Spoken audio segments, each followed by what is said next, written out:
Quiero enviar un mensaje a los jóvenes, a los estudiantes, profesores y a toda mi querida Costa Rica. Al ser don Juan Rafael Mora Porras, mi bisabuelo, ha sido para mí no solo motivo de honor, sino que desde muy temprana edad comprendí que el descender del héroe nacional conlleva una responsabilidad ante la sociedad costarricense y ante la familia. Nunca cedan a la lisonja, no sean cobardes hasta las responsabilidades, huyan del negocio fácil, cumplan con sus deberes cívicos, ya que si reclamamos derechos como hijos e hijas de la patria libre que nos legaron nuestros abuelos, tenemos el deber de cumplir con nuestros deberes. En el aula, el trabajo, el taller, en el campo y en toda actividad que dignifica al hombre. Don Juanito fue ejemplo de entereza, lealtad, entrega y amor por Costa Rica y su libertad. No dudó en cambiar su bienestar y cómoda posición económica para acudir al servicio público. Sacrificó todo en aras de una Centroamérica libre. Las pequeñeces y oportunismo de los hombres le arrebataron la vida. Don Juan Rafael, en el momento de escoger entre su bienestar y el de los suyos, se sacrificó ante el altar patrio. Juan Rafael Mora Porras era un hombre de carne y hueso, con virtudes y defectos como cualquier ser humano. Estaba dotado de un carácter fuerte, de una capacidad innata de liderazgo y don de mando. Eso algunos lo interpretaron como dictatorial y lleno de prepotencia. Pero de no ser así, Costa Rica no habría podido triunfar sobre el poder filibustero durante la gloriosa campaña nacional. Costa Rica tenía en 1856 poquito más de 100,000 habitantes. Walker y sus filibusteros venían de un país, de los Estados Unidos, con 25 millones de habitantes. Y Mora comprende que la defensa de Costa Rica es a la vez la defensa del idioma español frente al inglés, la defensa de la religión católica frente al protestantismo individualista, es la defensa del derecho napoleónico frente al derecho consuetudinario de los angloamericanos. Es una verdadera confrontación de civilizaciones, como se dice en la actualidad. Y la grandeza de Mora es que él comprende hacia el futuro el significado de aquella confrontación, porque cuando él llama a la guerra, dice que se va a pelear no solamente por Costa Rica y por Centroamérica, sino por la libertad de Hispanoamérica. Era una etapa muy temprana, hacía muy pocas décadas que había comenzado la emancipación política de las colonias del antiguo imperio español en América, que dominó por 300 años, por 3 siglos esta región. Un ejército para enfrentar una campaña como fue la del 56 debía ser meticulosa, cuidadosamente preparado desde años antes, y este es su gran mérito. Encargó esa tarea a su hermano, al general José Joaquín Mora, quien además era un estudioso del tema militar y obviamente quien se rodeó de militares capaces que pudieron aportar muchísimo a la campaña. Pero él, entonces, José Joaquín Mora, se enfrascó, se metió de lleno, de cuerpo y alma, a la construcción de ese ejército. Y fue tan exitoso que ya en 1855 se realizó en San José una maniobra militar con una participación masiva del ejército costarricense. Se realizó una gran maniobra táctico-operativa e incluso diría estratégica si tomamos en cuenta el tamaño que tenía el ejército en ese momento. Fue una demostración de que Costa Rica estaba tomando las cosas en serio y que las estaba haciendo bien. Sin ese trabajo previo habría sido imposible el éxito en la campaña. Entonces, nuestro ejército, siendo un país con poco más de 100,000 habitantes, llegó a tener ya para esa época alrededor de 3.500 hombres preparados. y eso subió. El objetivo era elevarlo a 9.000 hombres. Imagínense ustedes lo que era en esas condiciones formar, estructurar, armar, habituallar, entrenar, dirigir un ejército de 9.000 hombres con una población de poco más de 100.000 habitantes.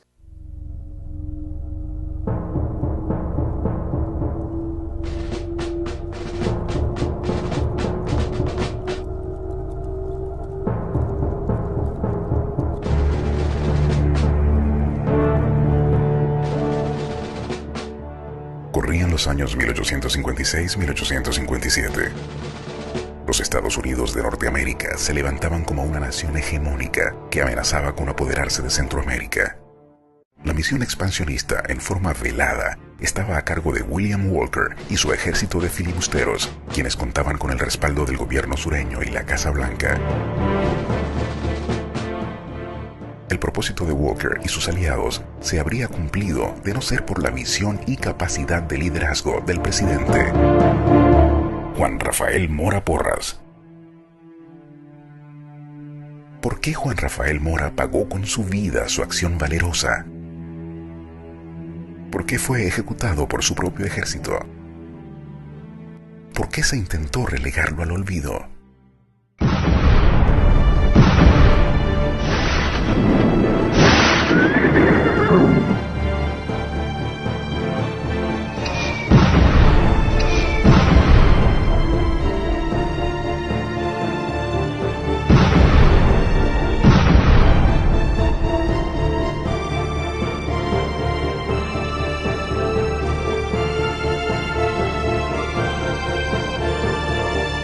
El héroe olvidado.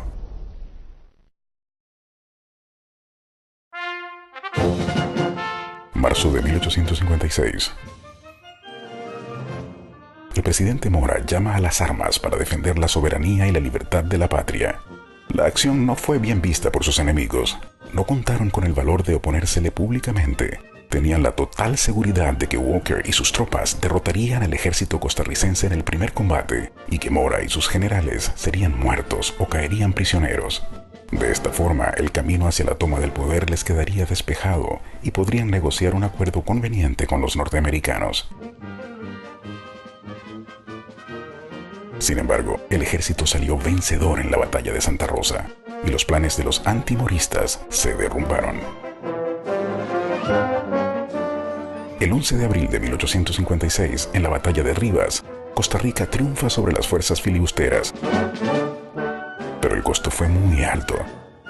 140 muertos, 231 heridos, más 491 militares que caerían presa del cólera. El ejército se vio obligado a regresar y la guerra se detendría temporalmente. La cantidad de bajas fue un golpe inesperado que aprovechó el grupo opositor para promover una revolución en San José. Pero, ¿quiénes se oponían a Mora? ¿Por qué eran enemigos?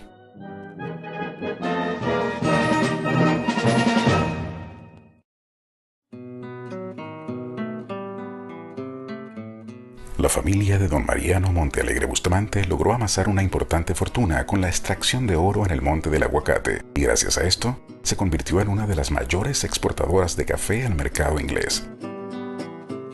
En 1840, José María Montealegre, hijo de don Mariano, regresó de Inglaterra, diciendo que se había graduado de médico en la Universidad de Edimburgo, Escocia, y pide la mano de Ana Mora Porras a su hermano mayor y jefe de la familia, Juan Rafael Mora Porras.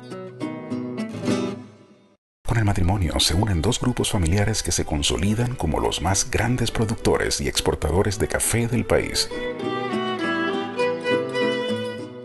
Los Mora y los Montealegre mantuvieron excelentes relaciones de amistad y de negocios, hasta que en 1851 una serie de conflictos intrafamiliares se combinaron con problemas comerciales y políticos, dando como resultado una división irreconciliable entre ambas familias. Mientras que los Iglesias, Aguilar y Tinoco se afiliaron con los Montealegre, los Escalante y Oreamuno lo hicieron con los Mora. Los enemigos de Mora desataron una campaña de desprestigio entre la población y acusaron al presidente de ser el zar de Costa Rica.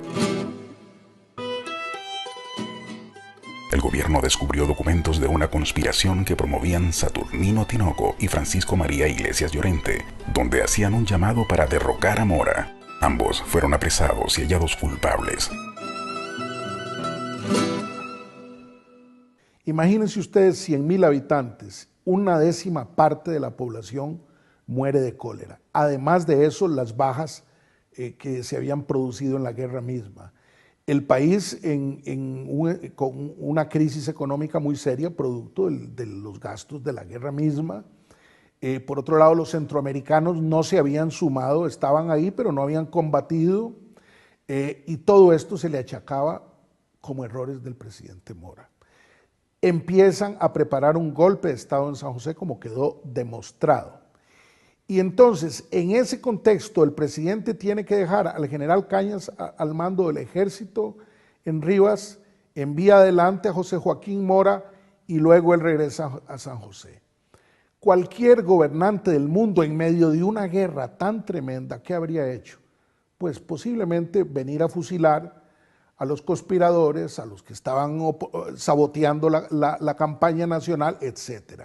Hizo eso el presidente Mora, que habría sido típico de muchos otros gobernantes. No, vino a unificar el país. Eso es de un estratega de altísimo nivel, de un jefe político y militar como pocos.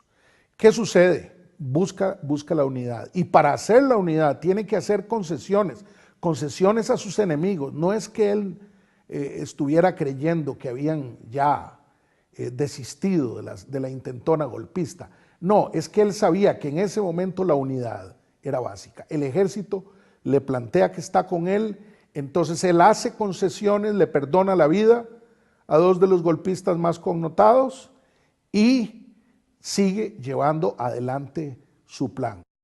La sentencia del tribunal militar era el fusilamiento o el destierro. Ambas posiciones le fueron presentadas al presidente Mora, quien toma la decisión, no obstante, de cerrar el expediente. El señor Iglesias parte para Guatemala pocos días después, mientras que Tinoco se queda en San José atendiendo sus problemas y sus negocios personales.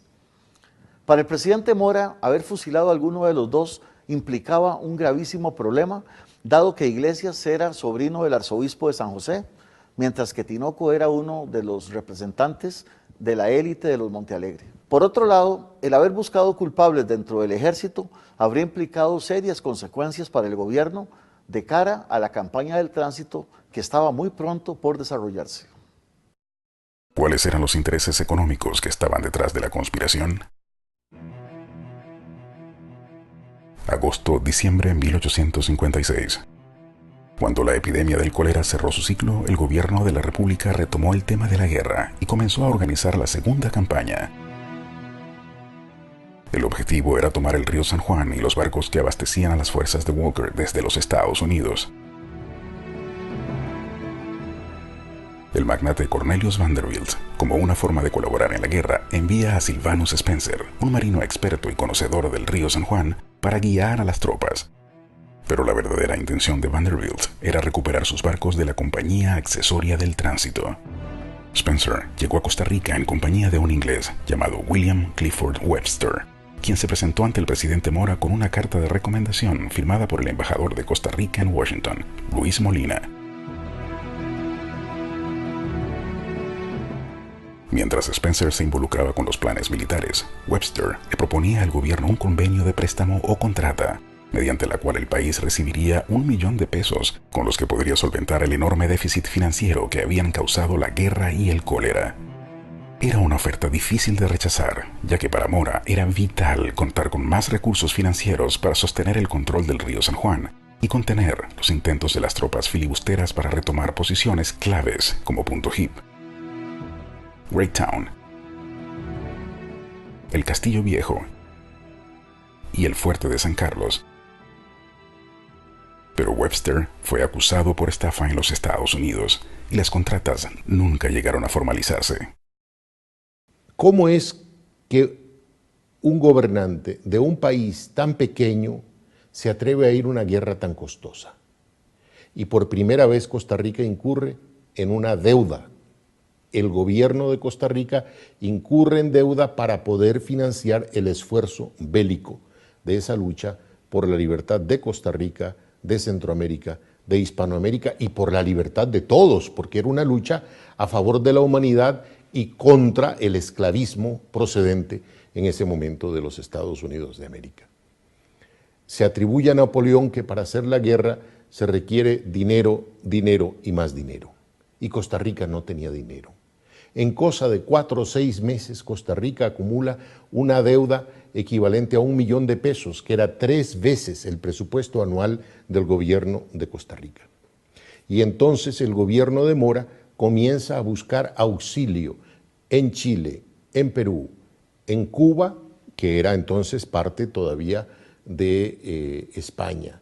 Estaba pidiendo 500,000 pesos, un préstamo de emergencia para poder financiar los gastos de aquel país que había sido afectado por el cólera, cuya clase dirigente estaba dividida y el tesoro del Estado estaba en bancarrota. Y de ahí hay que entender en ese contexto entonces cuando viene un aventurero británico de apellido Webster a ofrecer el oro y el moro. Webster, que ya había estado en la cárcel en los Estados Unidos como estafador, era un tipo de una labia extraordinaria. Pero él se presentó en Costa Rica como si tuviera detrás de él nada menos que a Vanderbilt, el gran magnate de los ferrocarriles y de la banca de los Estados Unidos. Eso quiere decir, es como si ahora en Costa Rica se presentara alguien ante el gobierno como si tuviera detrás, digamos, a Bill Gates o alguno de los grandes multimillonarios del momento actual. Costa Rica necesita dinero, Webster parece tener detrás a Vanderbilt y por eso se firman unas contratas con él, pero siempre hombre de negocios precavido, don Juan Rafael Mora pone una condición: se requiere la aprobación, la aquiescencia, el punto de vista, la firma de Nicaragua de que está de acuerdo con la operación. Y ninguna de las 3 veces Nicaragua firmó, lo cual quiere decir que el valor de las contratas con Webster, si acaso, valían el costo del papel en que fueron escritas. En mayo de 1857, Walker, el filibustero y presidente de Nicaragua, se rinde en Rivas. El capitán Henry Davis lo rescata y lo lleva a los Estados Unidos, donde se dedica a planear una nueva incursión armada contra Nicaragua.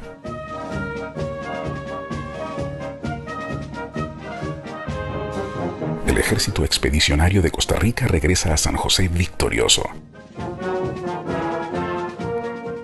El presidente Mora recibe a los combatientes como héroes, en medio de los aplausos y congratulaciones del pueblo.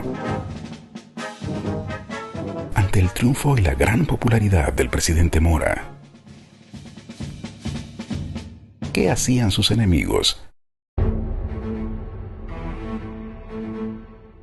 Con la ausencia de Walker en el gobierno, Tomás Martínez asume la presidencia y exige a Costa Rica la devolución inmediata de Punta Castilla, Castillo Viejo y el fuerte de San Carlos, así como la totalidad de los barcos que se les habían incautado a los filibusteros.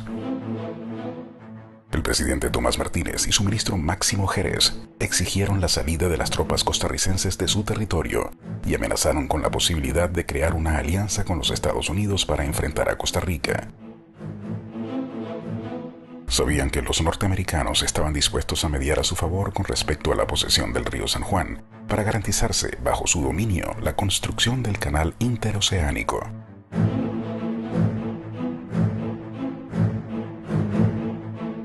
Pero Mora estuvo pendiente de los movimientos de Walker en los Estados Unidos y mantuvo al ejército en el río San Juan ante el peligro inminente de una nueva incursión filibustera. Además, logró descifrar claramente los intereses del gobierno de Washington y tomó una serie de medidas urgentes para reforzar la economía golpeada por los efectos de la guerra y al mismo tiempo mantener un ejército fuerte, capaz de contener fuera de las propias fronteras a las tropas filibusteras y a las nicaragüenses que tenían la intención de apoderarse de la región de Guanacaste. Ante la posición de Mora, el presidente Martínez acusa a Costa Rica de tener intenciones imperialistas y el 19 de octubre de 1857 le declara la guerra.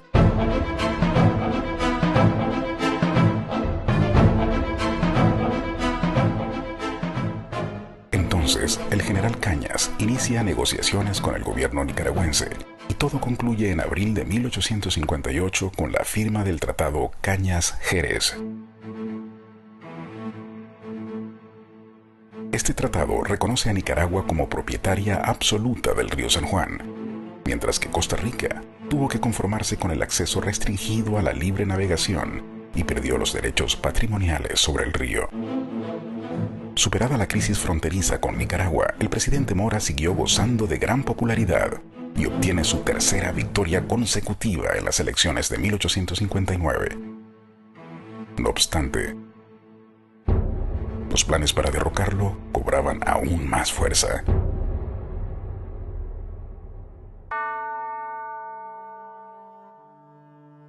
El 14 de agosto de 1859, a las 3:30 de la madrugada, el oficial Sotero Rodríguez, escoltado por un grupo de soldados, irrumpe en la casa de don Juan Rafael Mora.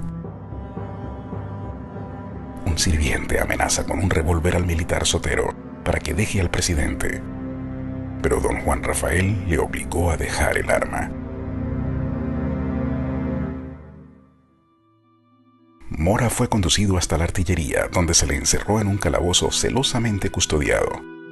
Casi al mismo tiempo que se derrocaba a Mora, fueron apresados José Joaquín Mora, José María Cañas, el licenciado Manuel Argüello, sobrino y asesor de Mora, el vicepresidente Rafael Escalante y otros funcionarios del gobierno. Al día siguiente, soldados de caballería escoltaron a los detenidos hasta Punta Arenas, y Mora y el grupo completo zarpó en el vapor Guatemala rumbo al exilio hacia El Salvador.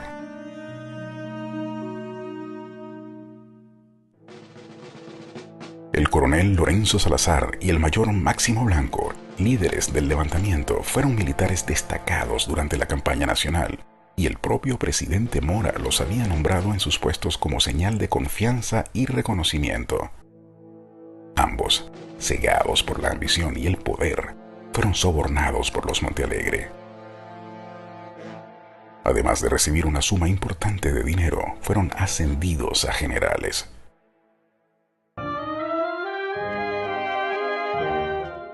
Los golpistas colocaron en la presidencia a José María Montealegre Fernández. Su bajo perfil político lo hacía aparecer como la pieza ideal para quienes deseaban gobernar el país a su antojo, incluyendo a grandes empresarios y militares, dueños absolutos del poder por muchos años. Después de un año en el exilio en El Salvador, don Juan Rafael Mora y sus seguidores reciben la noticia de que en Costa Rica se había producido una rebelión popular en contra del gobierno golpista, y consideraron que había llegado el momento para un regreso triunfal a la presidencia de la República. Pero los moristas no sospecharon que la misiva era un engaño fraguado por los Montealegre, y finalmente lograron que Mora cayese en la trampa y regresara al país. 28 de septiembre de 1860. Una vez en Punta Arenas, Mora y su pequeño grupo de 160 hombres armados cayeron derrotados al enfrentar a un regimiento de 1.500 soldados en la batalla de la Angostura.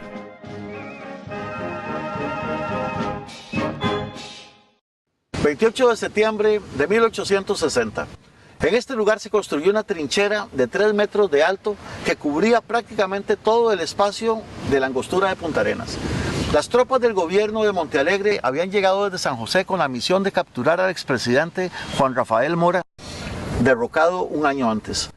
La batalla se inició en horas de la noche y los cañones de la trinchera comenzaron a disparar excepto uno, el cañón principal, cuya misión era destruir la fuerza principal de los invasores. Ese cañón fue cebado por el artillero Rafael Moya, determinando así la pérdida de la batalla para el grupo de los moristas, y con esta, la batalla de la Angostura, se definió la historia actual de Costa Rica. Finalizada la batalla de la Angostura, las tropas del gobierno llegan hasta el centro de la población de Punta Arenas.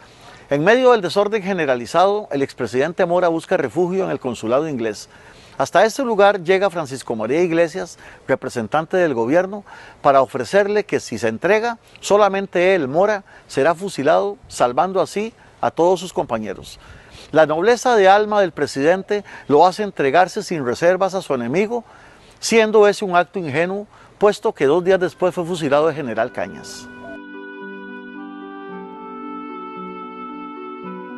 Antes de entregarse a sus enemigos, en horas de la madrugada, don Juan Rafael Mora escribe una sentida carta de despedida a su esposa Inés Aguilar Cueto. Le manifiesta en 2 ocasiones no temer nada del terrible destino que le esperaba, preocupándole tan solo la difícil situación de indefensión en que quedaba su familia, reconociendo sin reservas que había cometido un grave error al regresar al país, víctima de una traición. Con sincero credo cristiano, perdona para la posteridad a sus enemigos, confiando con nobleza en que su sacrificio salvará la vida de sus queridos hermanos, amigos y compañeros. En las líneas finales de la carta, le expresa su amor hasta el último momento.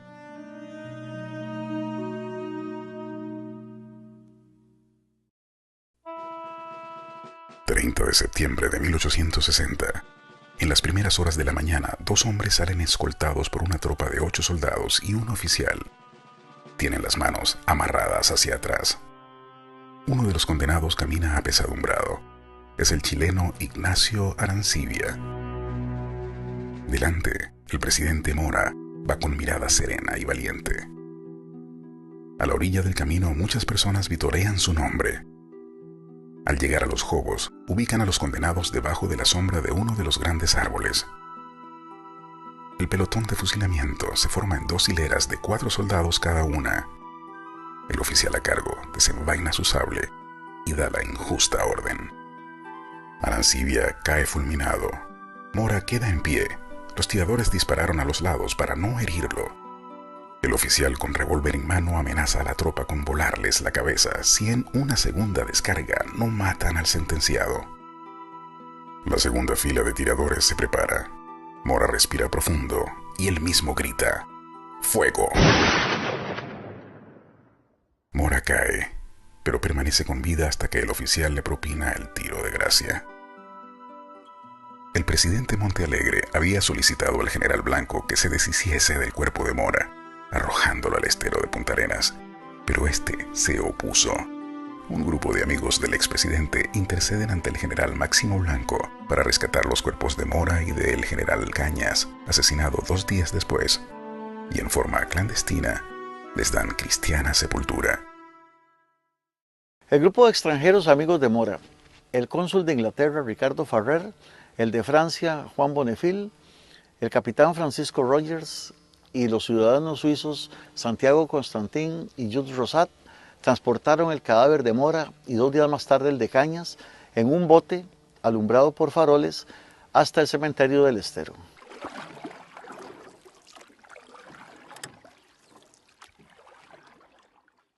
Después del fusilamiento de Juan Rafael Mora, el 30 de septiembre de 1860, algunos militares y los representantes del gobierno insistían en que era necesario arrojar su cuerpo al estero para hacer desaparecer toda evidencia del que había sido presidente de Costa Rica. El cadáver de don Juan Rafael Mora es transportado por su grupo de amigos hasta este sitio, el antiguo cementerio del Estero, quienes llevaron el cadáver por este trillo hasta una fosa abierta por ellos mismos. 2 días más tarde hacen lo mismo con el cadáver del general Cañas. 6 años después de haber sepultado los restos de los héroes Mora y Cañas en el antiguo cementerio del Estero, Juan Bonnefil regresa para exhumar los cadáveres, transportándolos hasta su casa en San José, ubicada diagonal al Hospital San Juan de Dios. En ese lugar permanecen durante 20 años. El 13 de enero de 1885, los restos de ambos fueron llevados al Cementerio General de San José, donde permanecen hasta el día de hoy.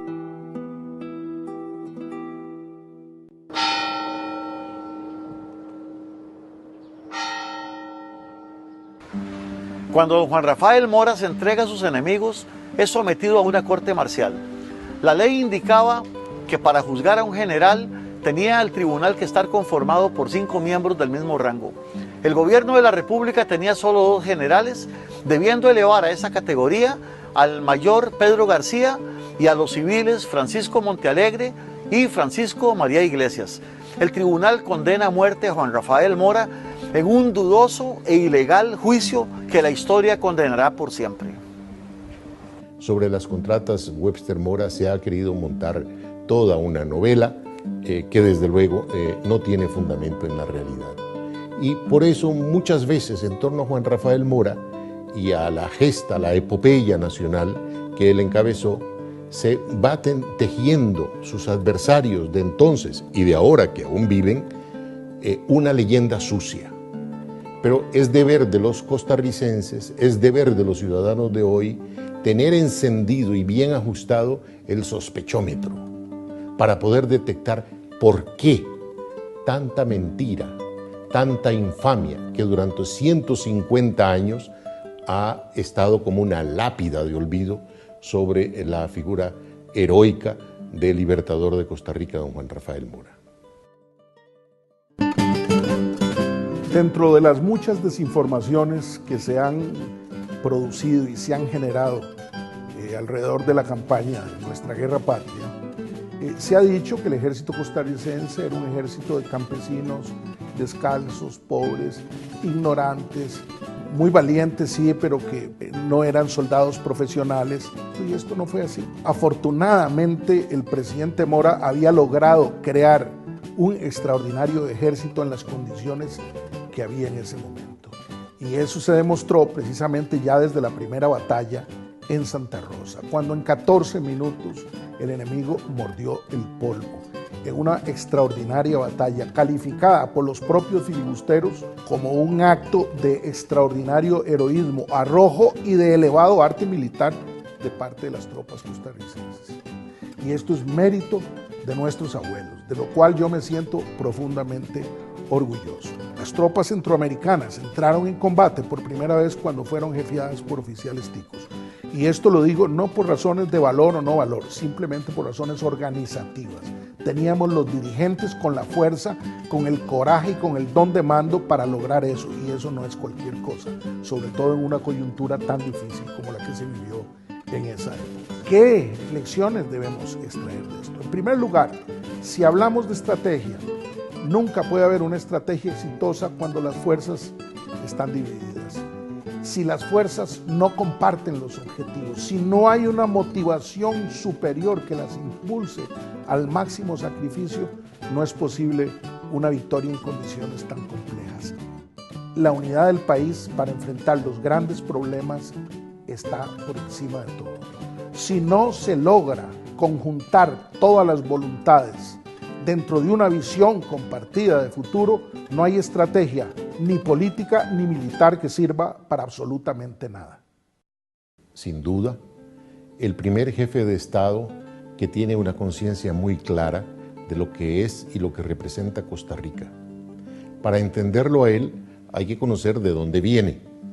Su padre había sido un hombre de negocios, exitoso, había sido un patriota, había sido don Camilo capitán de las milicias en Cartago, había sido miembro de la Junta Patriótica de San José, que promovía la libertad de expresión y la educación de la gente.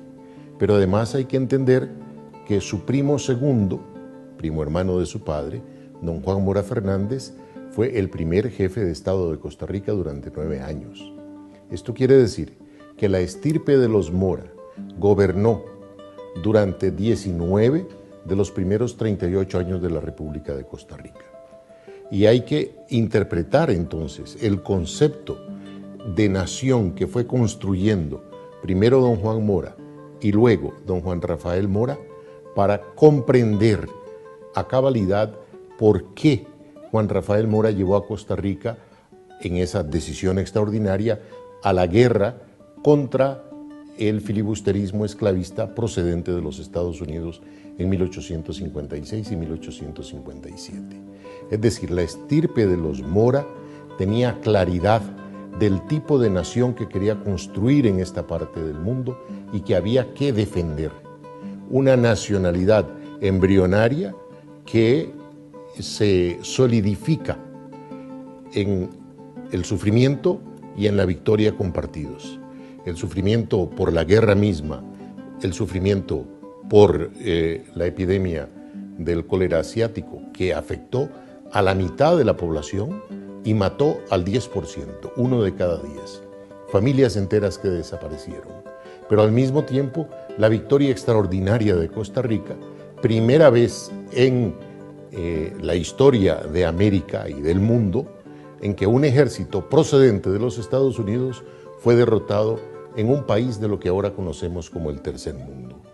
Esta es la estatura internacional, mundial, de Juan Rafael Mora Porras, el primer costarricense, el hombre que representa de una manera más precisa la esencia del alma de la costarriqueñidad.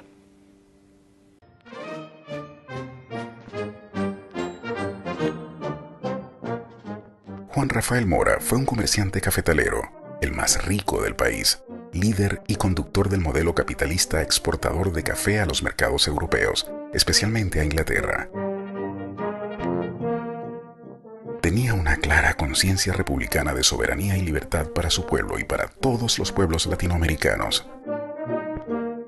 Costa Rica tuvo en él a uno de sus mejores gobernantes, a un gran líder, a un visionario. Como tantos luchadores de la historia, pagó con su vida su inamovible convicción patriótica. La traición de algunos de sus hombres de confianza, cegados por la ambición, lo obligaron al destierro y luego lo condenaron a muerte. Sin embargo, no lograron enterrar su espíritu. Su pueblo no olvidará jamás su vil asesinato, no para vengarse, sino para rescatar lo mejor de su pensamiento, para levantar su compromiso y gritar que la patria no se vende. Hoy, Juan Rafael Mora Porras resurge con más gloria que nunca.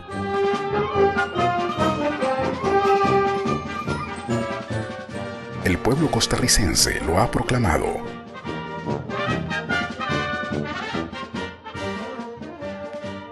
Héroe y libertador nacional.